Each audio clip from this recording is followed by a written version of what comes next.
This is Grace Cho from Entrepreneur. We have a wonderful guest on today, Lauren Hana Chai. She is an artist from Hawaii. She's a graduate of the American Academy of Art University in San Francisco, and she is the first born in America in her family, and she was raised by her South Korean grandparents. She is such an accomplished artist, incredible work that blends this Korean folk art with Buddhist temple architecture and other amazing, unique, provocative elements. She has been featured in NBC News, KBS World Radio, Houston NPR, Honolulu Star Bulletin. Entrepreneur and myself first got to know her work. So Lauren, thank you so much for making time today to speak with me. Oh, thank you for that wonderful intro. Thank you for having me. I am so thrilled to speak with you today. I think it's going to be a great treat. First, how would you describe your own art? Describing my art is always really difficult, obviously, because I'm a very visual person, but I guess I would say that it involves a lot of a clash between East and West. My Korean lifestyle and views clashed with my American lifestyle. Like this struggle of the clash and a search for balance in between. I'm really influenced by old Korean folk art where a lot of the Korean people who were the lower class used to create paintings and buy and sell them amongst themselves for good fortune or for a happy marriage or different purposes.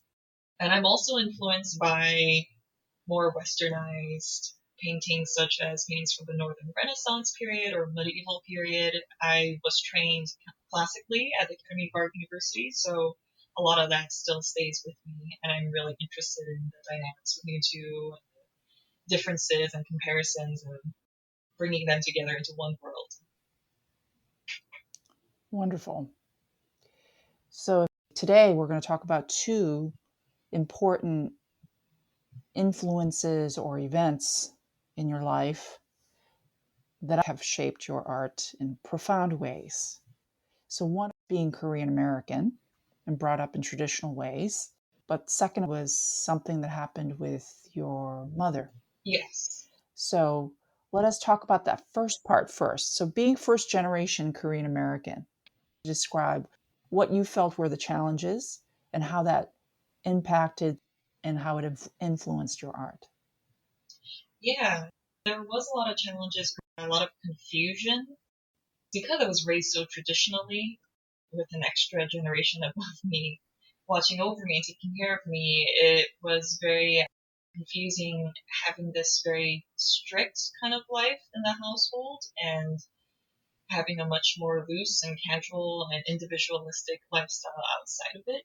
Because Korean culture really values community and having this sense of being one and being a unit, whereas America really promotes your individualness. And when I was younger, I was really confused as to what I identified as more. And when I was in elementary school, I would actually get into fights with my auntie saying, I'm American. I was really rejecting my Korean side.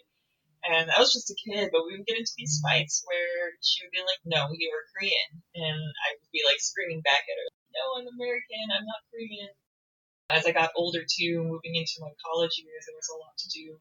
For example, my family's way of showing love was to make life easier for me because they're immigrants and they worked so hard to come to America, and they worked hard for their family and they worked hard for me and to help me have an easy life, which I am forever grateful for.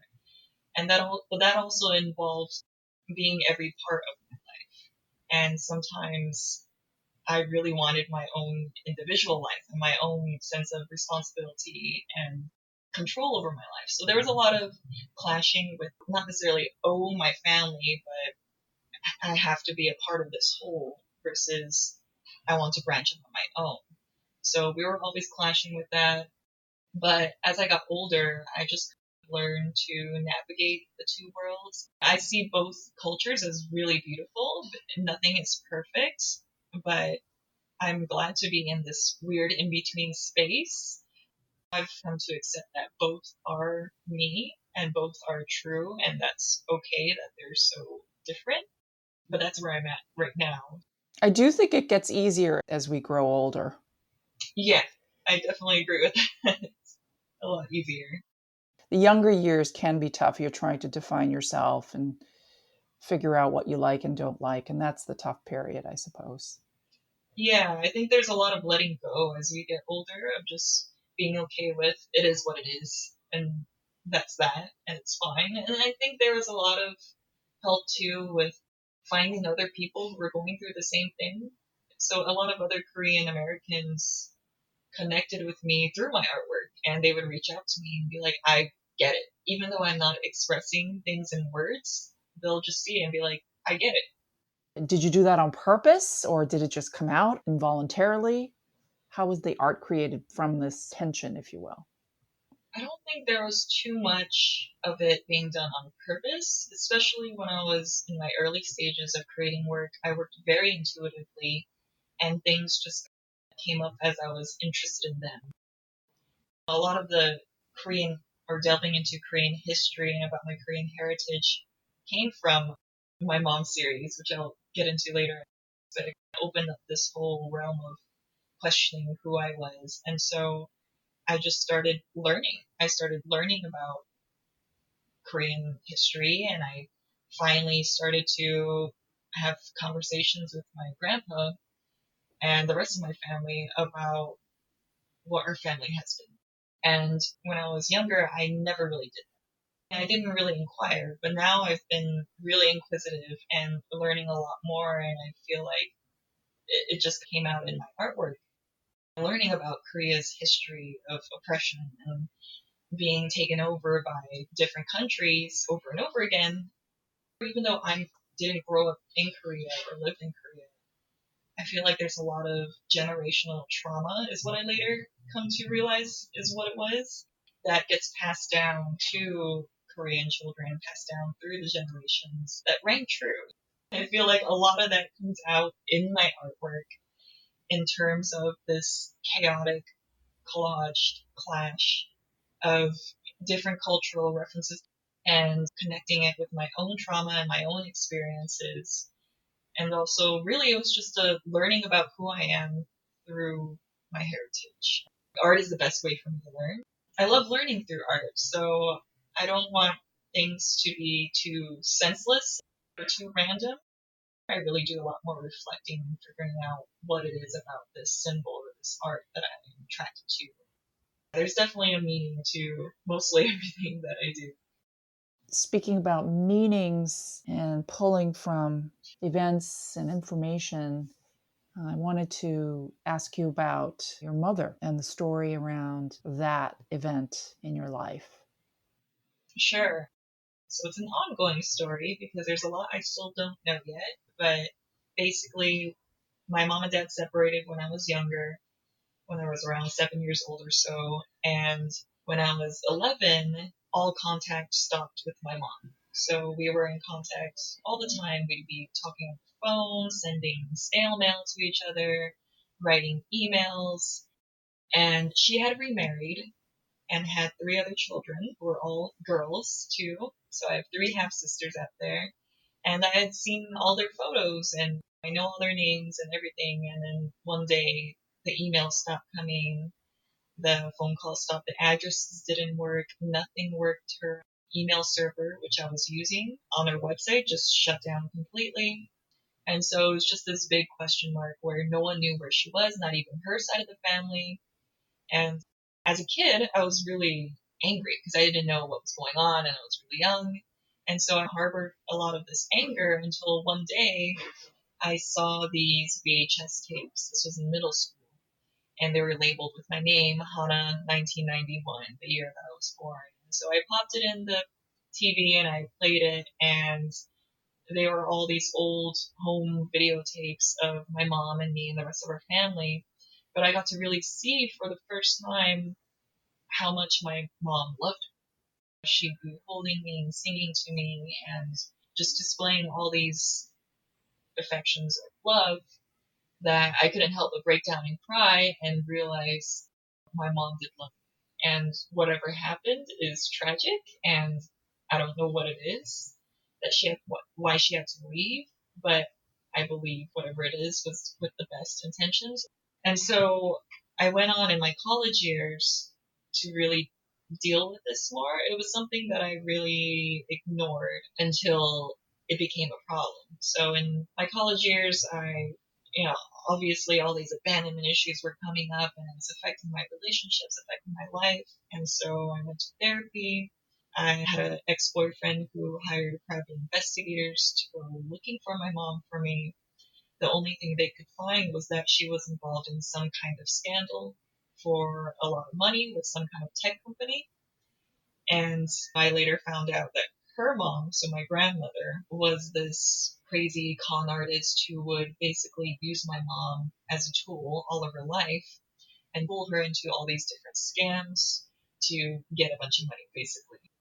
There's a lot that I had to theorize and gather from bits and pieces that I've learned from everyone, including. So I had a person contact me on Facebook who was my mom's new husband's mother's best friend.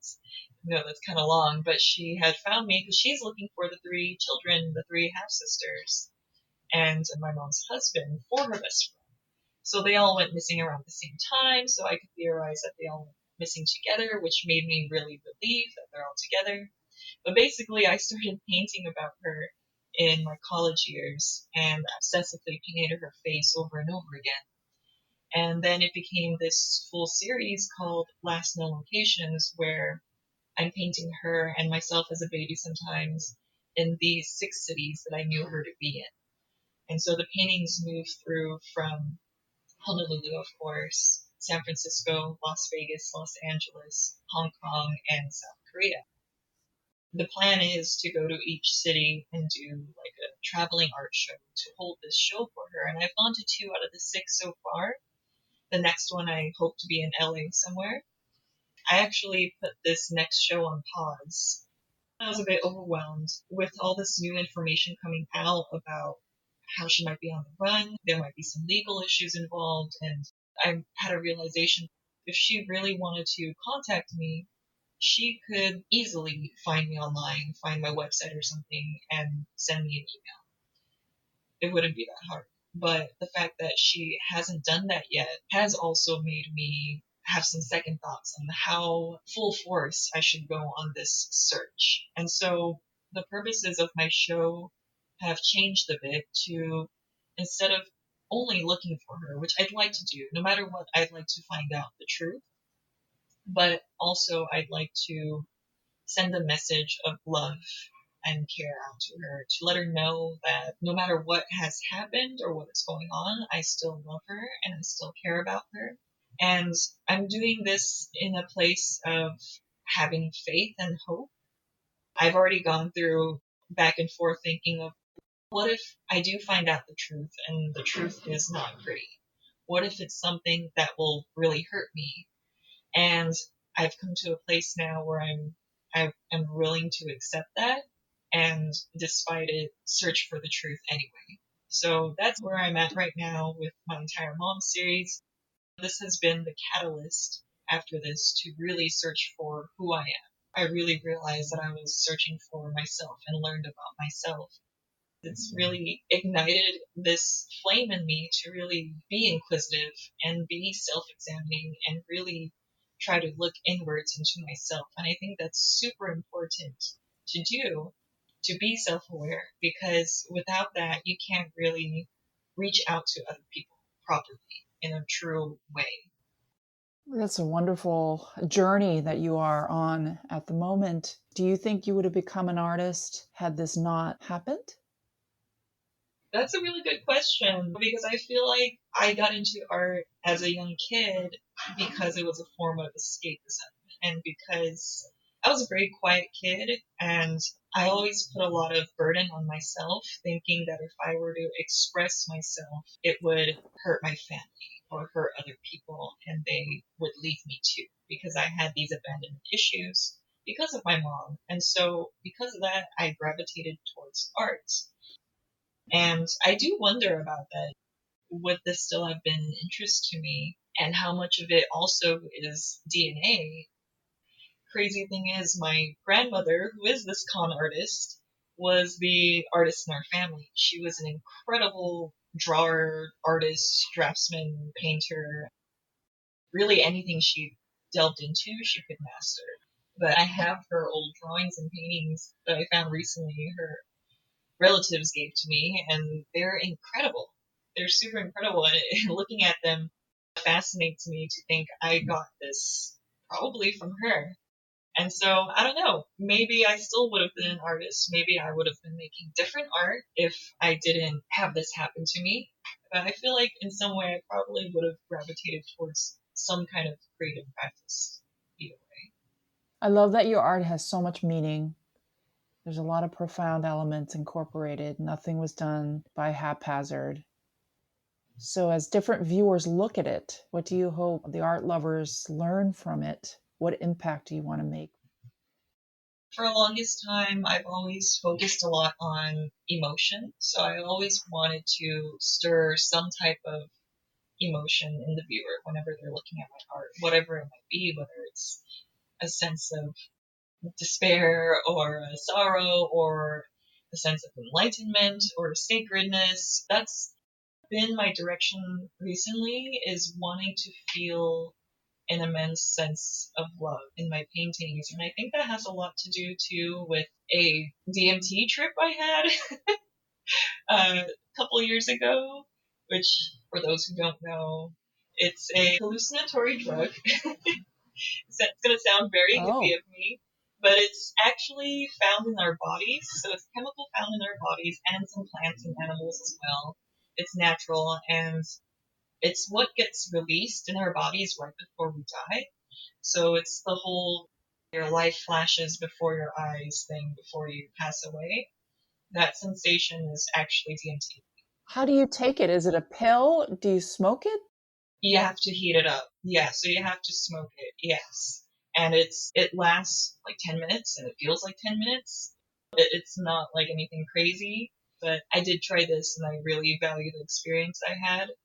Basically, I met God, but it wasn't a physical being at all and it wasn't any kind of gender, but I knew that this was someone who was above us in some sort of creator. And they basically took me by the hand and kind of led me up into space and showed me what the world was really like. And so I saw our Earth come into existence from space, and I saw dinosaurs roaming and dying, and I saw little tadpoles becoming fish forms walking onto land. It was like this crazy fast forward montage. And then I was looking back down on everybody on Earth, and I felt this huge sense of love. What I already thought about our world, I was able to witness that we were all from the same universe, from the same stardust, and love is what propels us forward, even though it might not be the answer to everything, it might not solve everything.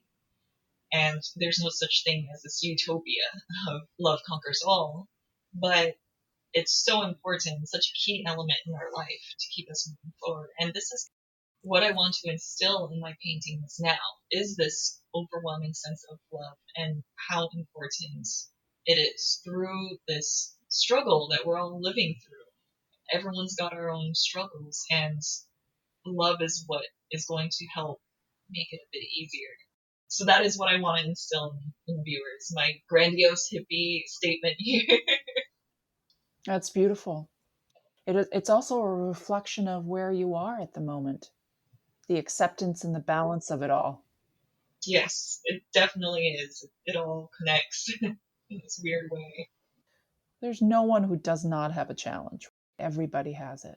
But I love that it's reflected in your art and you're using art as a way to express those feelings. And you've come out in a good place. Thank you. We're all struggling, but we're all just trying to get through this, get through this life. Your art is beautiful, and you're beautiful. Thank you so much, Grace. You are so beautiful as well. Thank you for having me on this platform and giving me a chance to share my story and my art with everyone. Thank you. And we will check in with you again very soon. Thank you for being with us today. This is Grace Cho for Entrepreneur. We help creatives succeed. Talk to you next time. Bye-bye.